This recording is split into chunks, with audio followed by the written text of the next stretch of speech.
Ở cuối tập 102, sau khi đánh bại Hứa Thiên Hầu, Thạch Hạo đã ngay lập tức trở về Thạch Quốc và tiến hành thoái vị chuyển lại ngôi vua cho Thanh Phong.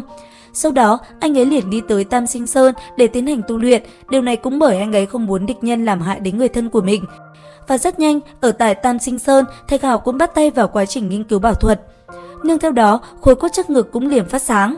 Không những thế, ở trước mặt anh ấy, cuốn Vạn Linh Đồ cũng được nam nhân kia nghiên cứu rất kỹ lưỡng, bởi vì đây chính là con đường mà anh ấy phải đi.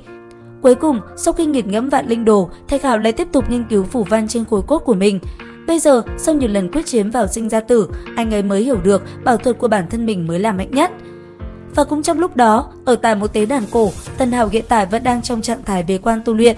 Tuy vậy, đang trong lúc nhập định, đột nhiên một luồng ánh sáng trước ngực lóe lên, nương theo đó, anh ấy cũng liền thổ huyết.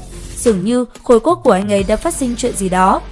Còn ở tại một nơi khác, lúc này trên một cái tế đàn đen kịt đột nhiên xuất hiện rất nhiều thân ảnh vây quanh. Sau đó, ở vị trí trung tâm, một vị lão nhân đột nhiên vung tay ra rồi gầm lên: "Huyết tế thiên địa mở ra con đường dẫn tới vĩnh hằng, thiên quốc giáng lâm." Khi lời nói chấm dứt, nương theo đó, huyết sắc từ khắp nơi truyền tới cũng liền hội tụ lại một điểm ở tại trung tâm của tế đàn. Thì ra, đây chính là huyết tế để mở ra con đường xuống hạ giới. Có thể nói, đây là một cảnh tượng vô cùng kinh khủng. Lúc này, bầu trời đã bị bao phủ bởi huyết sắc cùng một màu đen kịt, dị tượng cũng không ngừng bạo phát trong không trung.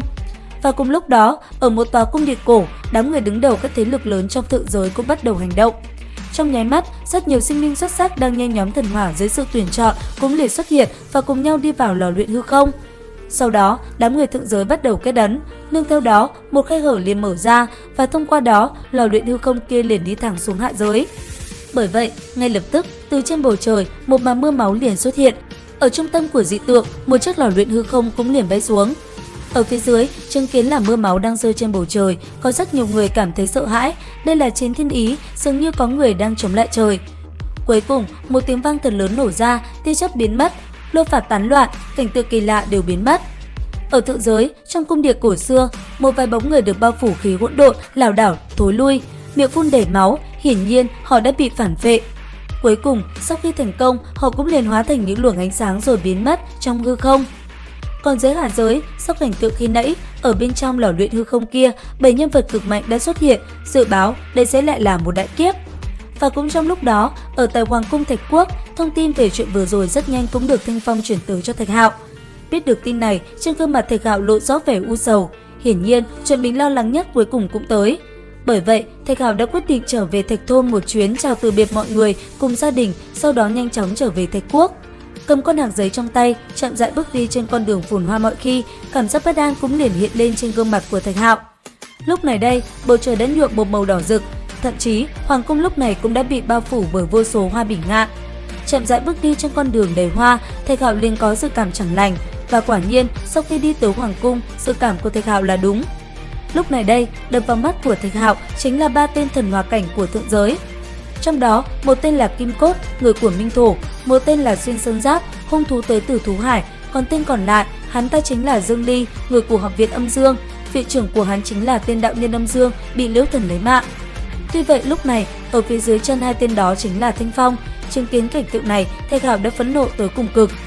Bởi vậy, chỉ sau vài lời qua lại, cuộc chiến giữa Thạch Hạo và Kim Cốt đã liền nổ ra. Nương theo đó, công kích trên người Kim Cốt lập tức bắn về phía Thạch Hạo. Còn Thạch Hạo, rất nhanh, anh ấy đã phá đi một đòn đó. Tuy nhiên, sau lưng tên kia, một con thú đã liền cất lên tiếng gầm vang và tấn công tới. Rất nhanh, trong không trung, quyền cốt giữa Thạch Hạo và con hung thú kia đã liền va chạm, và sau một hồi, cả hai đều bị chấn lui lại. Tuy vậy, Thạch Hạo cũng đâu có yếu. Ngay lập tức, chân đạp xuống mặt đất, Thạch Hạo đã lần thứ 2 lao tới. Và chỉ sau vài đòn va chạm, con hung thú kia đã liền bị anh ấy đấm bay. Chứng kiến chuyện này, hai tên kia cũng phải giật mình. Cuối cùng, sau một hồi võ mồm, Thạch Hạo lại cùng hai tên kia chiến tiếp. Nương theo đó, chiến y bất diệt kim thân cũng liền xuất hiện. Đến đây thì hết tập 103 Thế giới hoàn mỹ. Xin chào và hẹn gặp lại các bạn ở những video tiếp theo.